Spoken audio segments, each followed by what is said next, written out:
el poder del Evangelio en la vida de San Pablo. Repítale conmigo, el poder del Evangelio en la vida de San Pablo. Comienzo de la siguiente forma. La palabra evangelio significa buenas noticias, buenas nuevas. Tal vez tú te preguntarás, ¿y cuál es la buena para Saulo de Tarso, si él lo sabía todo? Era un erudito, hebreo de hebreos. Sin embargo, él no conocía el poder del evangelio, porque si lo hubiese conocido, no hubiese malgastado sus años como lo hizo desde su juventud. Mientras estoy disertando, seguramente te identificarás con él, porque curiosamente muchos, creyendo que están en el camino correcto, ahora mismo van camino al infierno. Pero no te pongas triste, pues para eso el Señor te ha traído en esta hermosa hora. Comienzo con lo primero. El poder del Evangelio está en contra de toda religiosidad que vivía el apóstol Pablo, practicaba y enseñaba a otros. Mucho tiempo, por muchos años, se ha creído que la religión es el medio por el cual tú puedes hablar con Dios. Pero todo esto es un fraude. Si tú estás buscando una, o perteneces a una, llámese evangélica, en fin, cualquiera que sea, lo más probable es de que te estás desengañando o estás muy próximo a una decepción. Más de 100, de 500 y hasta miles a nivel mundial viven quejándose de las religiones. Y si no me crees, solamente haz un examen profundo, exhaustivo, y notarás que la religión no es otra cosa, es un imperio. Te cuento brevemente lo que le pasó a uno de mis queridos amigos misioneros. Después que termina su preparación para ser un gran hombre de Dios que lleve la palabra a todo el planeta, se le asigna una población de África. Se puso a repartir volantes, tomó un altavoz y hablaba de Jesús. Enseñaba de que Jesús fue muerto, pero resucitó por nuestros pecados, y nadie le creía. Pasando un mes, alguien se interesó y le dijo así: yo quiero recibir el evangelio que tú estás predicando. Y entonces le presentó el plan de salvación, oraron juntos. El africano derramaba sus lágrimas y decía: Jesús, te recibo en esta hora, perdona mis pecados. Se abrazaron y asignaron un día a la semana para estudiar la palabra del Señor. Y ahí estaba presente el residente de África. Pero, ¿qué crees? En una de las citas, ese hombre no llegó. El misionero estaba buscando, orando, ¿dónde está el alma nueva que he ganado? Y nunca llegó. Esperó una semana más y llegó al lugar, preparó todo, preparó su tema, y el residente de África tampoco hizo acto de presencia. Después de 10 citas fallidas, él se da una vuelta por el centro de esa población y hay una procesión. Están cargando un ídolo con cuernos, con alas, con una boca horrible, y están rindiéndole culto. Le besan los pies, y cuando él se percata entre la gente, allá iba su alma nueva, ahí iba el que le evangelizó. Y se puso a llorar el misionero, empezó a caminar a la par de la procesión, y llegó a un lugar donde aquel residente notó que estaba su amigo, y fue con él y lo abrazó. Dice: oh, perdóname, no he podido ir a la cita, pero iré el próximo día.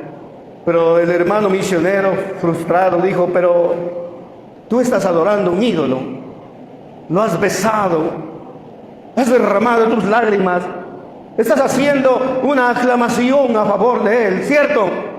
El africano dijo sí. Entonces, ¿qué has hecho con Jesús? El que lo recibiste, el que le dijiste que te perdonara. ¿Te acuerdas? El africano dijo, sí, no te alarmes. Jesús está aquí en mi corazón. No hagas escándalo, te van a escuchar. Lo que pasa, lo que yo te quiero decir es que si Jesús está en tu corazón, ¿por qué está también ese ídolo? Y el residente le dijo, oh, no te he dicho algo. Yo tengo 32 deidades en mi corazón que los venero todos los días. Y cuando recibí a Jesús, ya tengo 33. Amigo, ¿cuántas deidades cargas? Estás aquí, pero también estás allá. La Biblia dice que cualquiera que se hace amigo de Dios se constituye enemigo del mundo. Ahora mismo tendrás que ser radical, porque el apóstol Pablo había abrazado tanto lo que él había creído, y usted sabe que estas cosas van cambiando y van apareciendo dogmas, enseñanzas de hombres, y él era un pionero. Él fue miembro del Sanedrín, un hombre principal. ¿Qué es el Sanedrín? Es el Consejo Supremo que juzgaba los asuntos religiosos del pueblo judío. Pero eso no termina ahí. El poder del Evangelio también está en contra de la violencia. Pablo no solamente era religioso, era violento. Dice la Biblia que asolaba. Esa palabrita la encontrarás. Asolaba, arrastraba a hombres y a mujeres y los llevaba al calabozo. Y cuando estaban matando por lapidación al primer diácono, a uno de los primeros diáconos, dice que el joven Saulo consentía en su muerte, como diciendo, dele más duro, mátelo. Tú dirás, bueno, yo no he matado a nadie. Escúchame. ¿Sabes cuál es el problema que está sufriendo nuestro planeta? Aquí dice, oiréis de guerras y rumores de guerras. ¿Y sabes quién está provocando estas guerras? Las religiones. Tú y yo vivimos aquí como latinos, pero un solo oriental te dirá la verdad. Hace como 2 meses más o menos, una familia cristiana allá en Siria estaban cantando coros y de momento con balas y estruendos potentes derribaron la puerta y se metieron. Ahí estaba el hermano con su esposa e hijos leyendo la palabra y cantando coros. Y estos terroristas dijeron, no se asusten, solamente les venimos a hacer una pregunta. ¡Ay, qué alivio! ¿Cuál es la pregunta? ¿Creen en Alá? El hermano dijo, no, creemos en Jesucristo, el autor y consumador de la fe. Inmediatamente fueron con la bebé y le pusieron el cañón en las sienes. Ahora, señores, ¿creen en Alá? Y ellos dijeron, hemos creído en Jesús de Nazaret. Y le vaciaron todo el cargador al cráneo de la pequeña. Y los sesos volaban en el cuarto. Y así fueron con el más pequeño. Y luego el más grandecito. Finalmente tomaron a la esposa y le dijeron, Señor, solamente tú y tu mujer aceptas a Alá o lo repudias. Y el hombre dijo, Jesús solamente me ha hecho bien y nunca me ha hecho mal. Y ellos ofrendaron su vida por el Evangelio. ¿Sabes cómo han conquistado el mundo en nombre de la religión?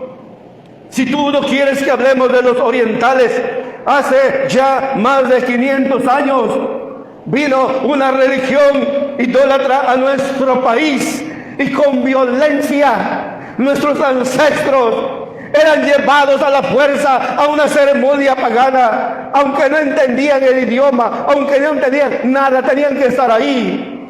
Mi querido hermano, pero llegó la palabra del Señor y se estableció la primera iglesia evangélica en la península de Yucatán, la iglesia del Divino Salvador. de ahí de la calle 64 de Mérida, y poco a poco se fue esparciendo la palabra del Señor, porque no nos avergonzamos del Evangelio, porque es poder contra las religiones erróneas, poder contra la violencia. Y ahora mismo estoy predicando porque muchos entre ustedes, sin darse cuenta, son violentos, aunque se hayan bautizado, aunque sean pastores o pastoras, aunque sean músicos. Si tú eres violento, necesitas ese Evangelio.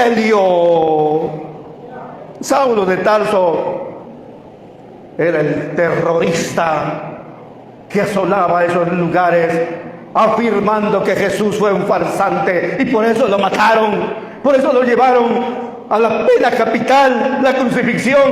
Y mi querido hermano, creyendo que obedecía a Dios, avanzaba, hasta que un día, camino a Damasco, se encuentra con el Jesús que tiempo atrás la habían matado, la habían sepultado, y sus discípulos afirmaban que había resucitado. Él ya se había olvidado de ello, pero cuando le rodeó una luz, cuando se encontró ciego completamente por 3 días, sin tomar alimentos y ni siquiera agua por 3 días, recordó el momento que apareció la luz y una voz le dijo desde el cielo: Saulo, Saulo, ¿por qué me persigues? Amigo violento, hermano violento, ¿por qué persigues a Jesús cuando has hecho llorar a tu esposa, cuando has sido injusto con tus hijos?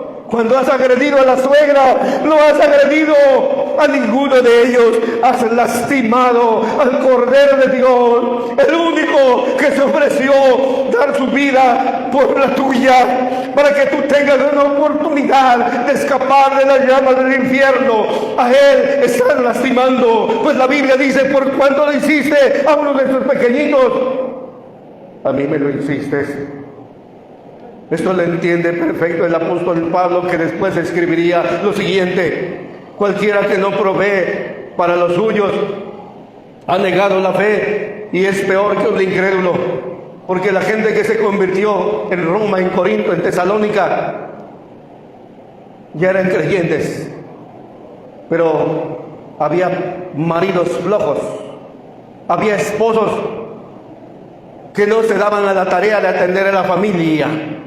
Mi hermano, dices amar a Dios, quieres dar generosas ofrendas, pero tu familia se está muriendo de hambre.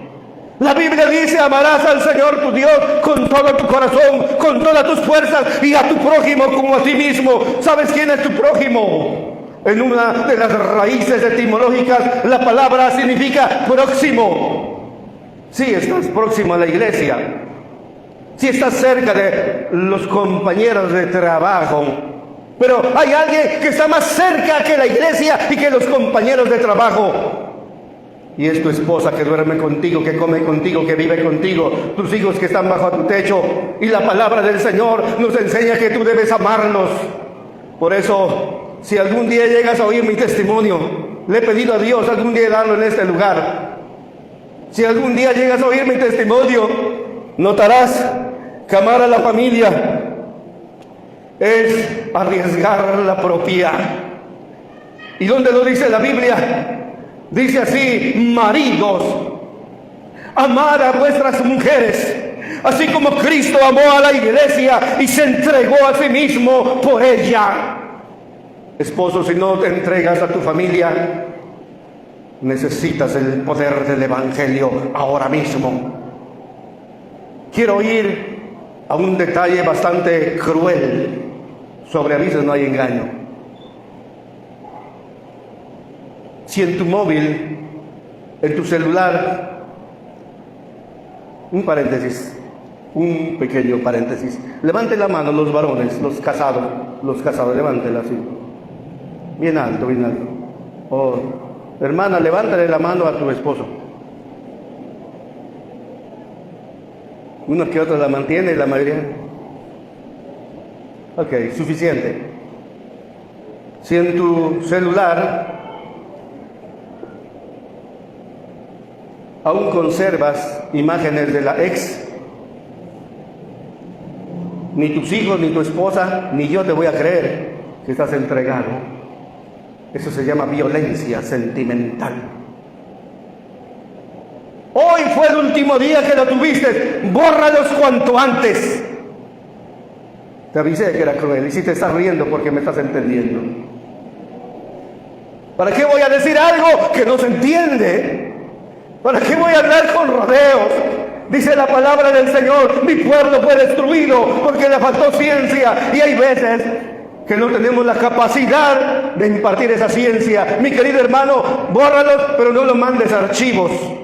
Bórralos completamente, porque si tú lo mandas a archivos, cuando te pelees con tu esposa o estés en un desacuerdo, vas a buscar, ¿y dónde dejé?